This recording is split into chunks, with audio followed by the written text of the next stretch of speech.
Namaste, Shailja ji. Am I audible?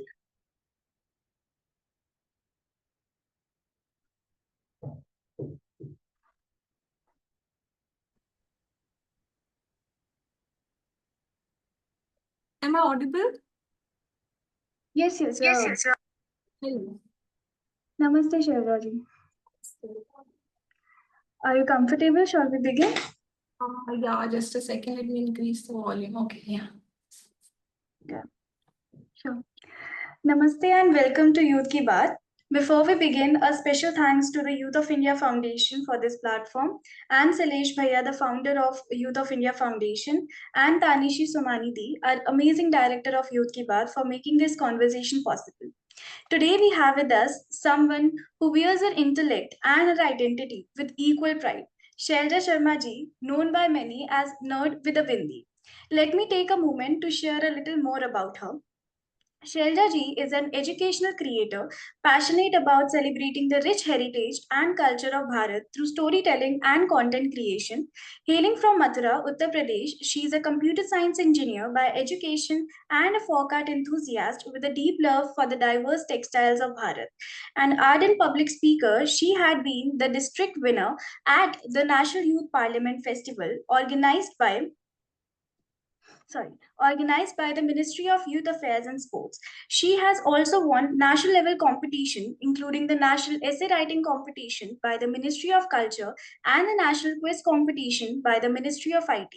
Having cleared defense exams like AFCAT, TRICE, and having prepared extensively for the civil services, she brings a research driven and deeply rooted perspective to her work.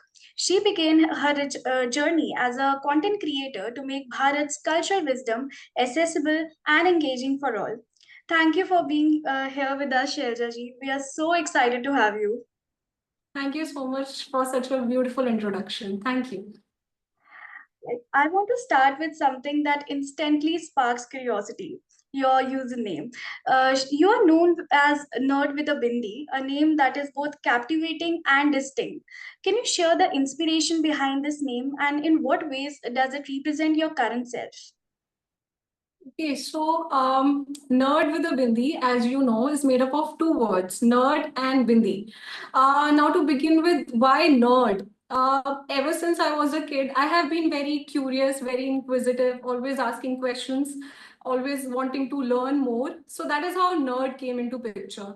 Now, bindi has been something which has fascinated, which has been a fascination for me from a very young age. So when I was a little kid, my mother used to put up a bindi on my forehead. And then when I grew up, I sort of, when I went to school and college, I moved away from it. But then since the past few years, I have gravitated back towards it.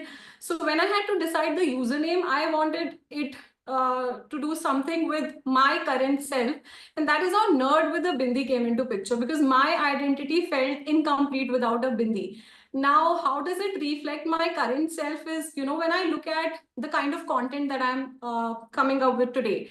Nerd, why? Because I am presenting stories of culture, Bharat's heritage. It is backed with a lot of research, right? So that's where my curiosity driven self, the nerd, comes into picture. And bindi again tells you that you can be global, you can be somebody who's very intellectual, very curious, but then also rooted into the culture of India. So that's why nerd with a bindi. That's such a beautiful blend of intellect and identity. Yeah. Now, you speak with a clarity and compassion on topics like mental health, gender, caste, and politics in a space that can sometimes get overwhelming. How do you personally cope with the emotional toll of engaging with such intense issues?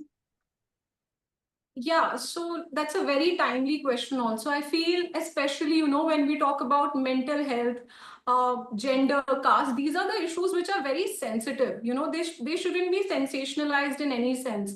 So when I talk about these topics, my main focus is to not make them a sensational topic, to not go viral because of those topics, but to actually understand the meaning behind them. I wouldn't talk about or casually say the word anxiety or depression, because these are actual conditions that people go through, right? If I have not myself experienced that, I wouldn't say that. I myself have experienced anxiety, so I will talk about it, and I think that's okay. But if I haven't experienced it myself, or I haven't done my thorough research onto those topics, I wouldn't casually play around with those topics. Because I feel now that I have such a beautiful audience with me, a huge audience with me, it comes with a lot of responsibility as well. Because these people, they listen to me, and what I say, it should bring value to them, right? They get influenced by the kind of words that you say. Politics again is one such topic which is very sensitive, right? If as a content creator, I am a blind supporter, let's say, of an XYZ political party, and I am, coming up with content, and then praising even the bad things that that party is doing. Now, what will it do? I am not only failing as a creator, but I'm also failing as a citizen of this country. But the thing is, my vision is very clear. If I want to see Viksit Bharat by 2047, if I have that vision in mind, I will not compromise on the kind of content that I come up with. So yes, your vision, your intent should be very clear while you're crafting such content. And then I obviously feel that, when it gets overwhelming, which it does, I try to draw boundaries. I do not engage with, arguments online. I don't do that. And I take enough breaks. So yeah, that's how I deal with it. Totally makes sense, Shailja ji, and the way you lead with balance is admirable. Let's shift a bit to culture now. In the age of global content and viral trends, what do you think is at risk of being forgotten about Bharat's cultural depth? And what must be preserved no matter what? So I feel this is such a again a very timely question, because I feel the entire fiasco that happened with the Kolhapuri chappal, we saw them being presented as luxury sandals, and then this very dupatta that I'm wearing, there was some brand which called it Scandinavian scarf. Yeah, so I'm like, the world out there, it is using our aesthetics without giving us the due credits, and we are here moving away from them. So these are the things which shouldn't be forgotten. Bachpan mein, you might remember, we used to listen stories from our grandparents, and these were the folk tales which were passed upon us, right? But today we don't do that. We know why. We know that during weddings we wear saris, but we do not know which weave it is. We do not know whether it's a sambalpuri sari, or which sari is that. We don't know that. Similarly, with the kind of festivals we are celebrating Holi and Diwali, but we do not know why are we doing that. So these are the things we should know. We should ask questions. If I'm doing something, why am I doing this? If I'm celebrating culture, this particular ritual I'm performing, why am I doing it? So I feel we should just stop and reflect and ask the right questions. Why is very important, and then storytelling is one of the major, I feel, ways and means through which we can do that. That's such an important reminder. I think there is so much beauty in what we have grown up around, and that is to be taken into consideration. Now, which brings me to something I think we all wonder.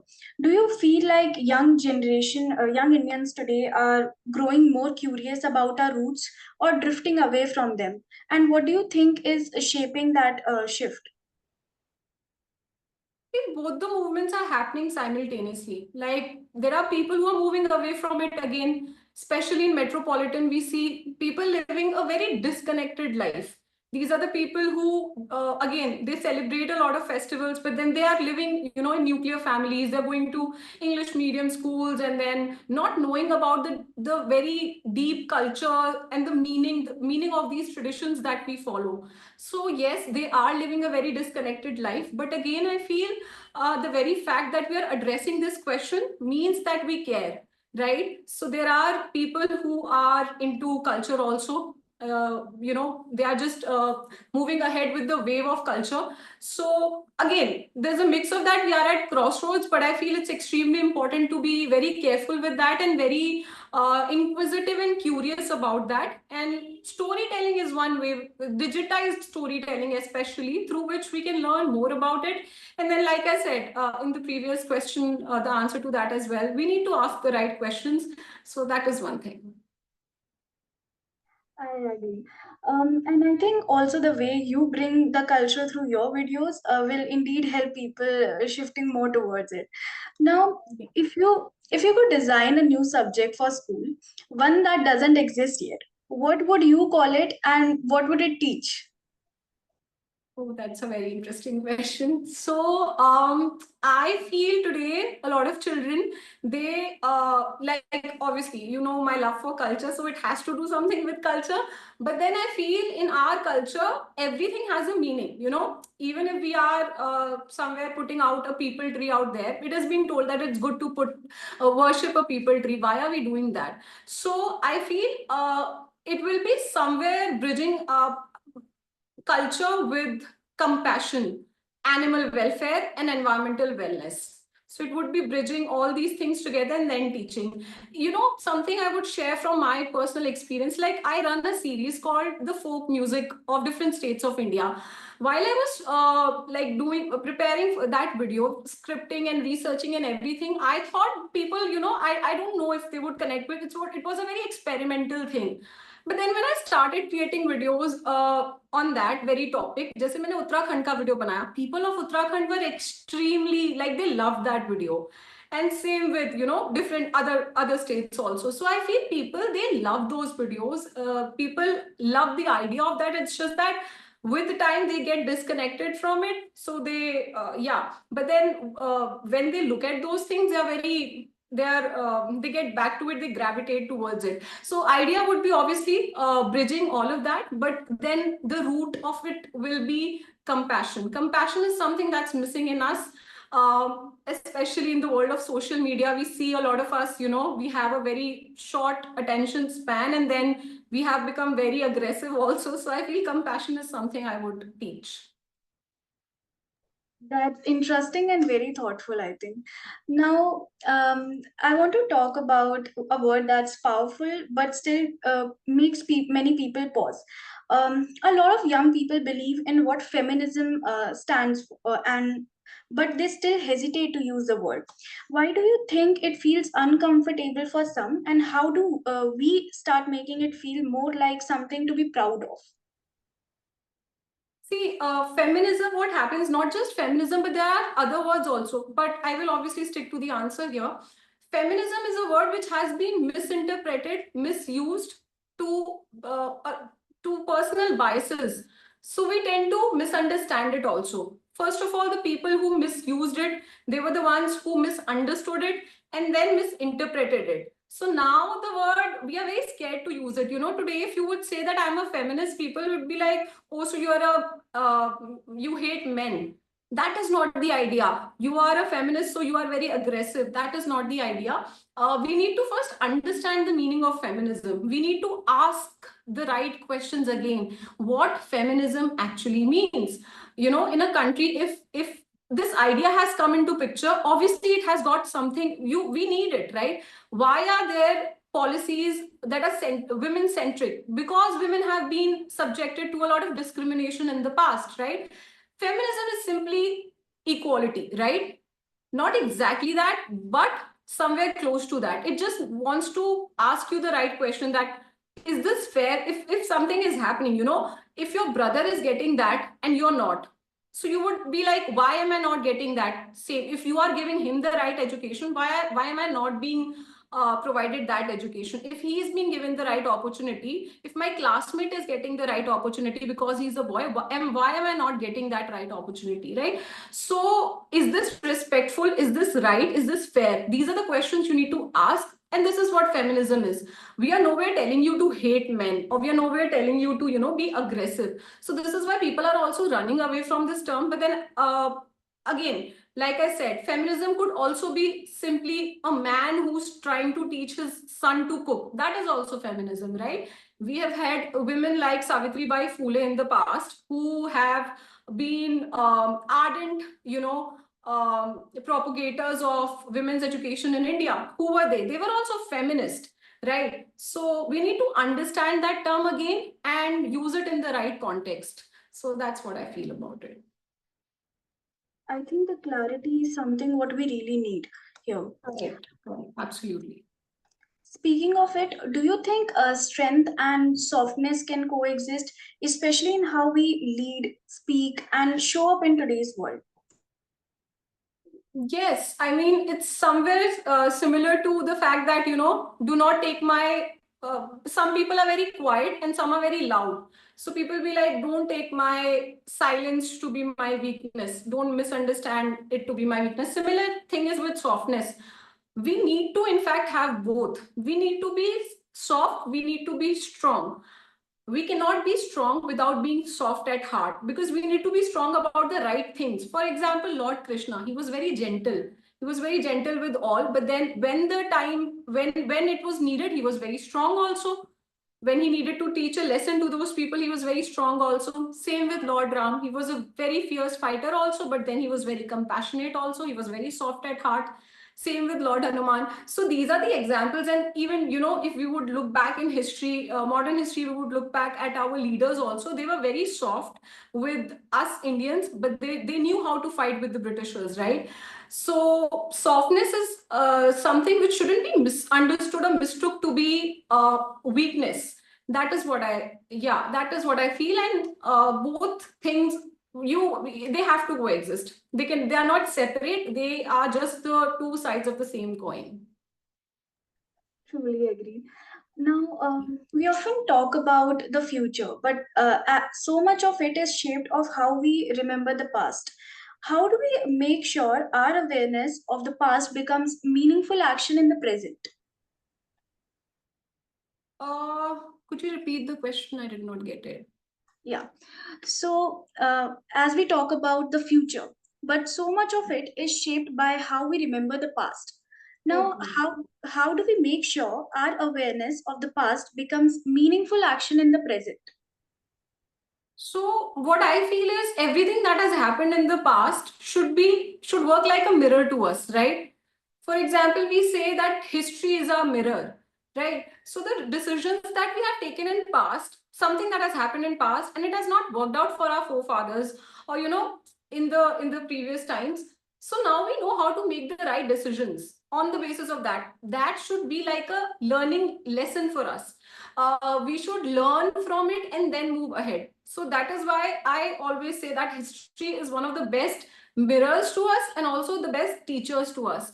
Uh, all these ideas that we see today of equality, of even the most basic fundamentals on which our entire constitution has been built, all of those ideas, they have come up from history only, right? Because there were reforms, and that is how it came, right? If something was discriminative towards a section of a society, something had to change. There was some sort of reform that had to happen, and then a new term came into picture that was called, let's say, equality, or let's say freedom. So that's how it needs to be done. We cannot be repeating the same mistakes, is what I feel. You connected the past and present so effortlessly, Shailja ji. Now, let's move on to something a little softer.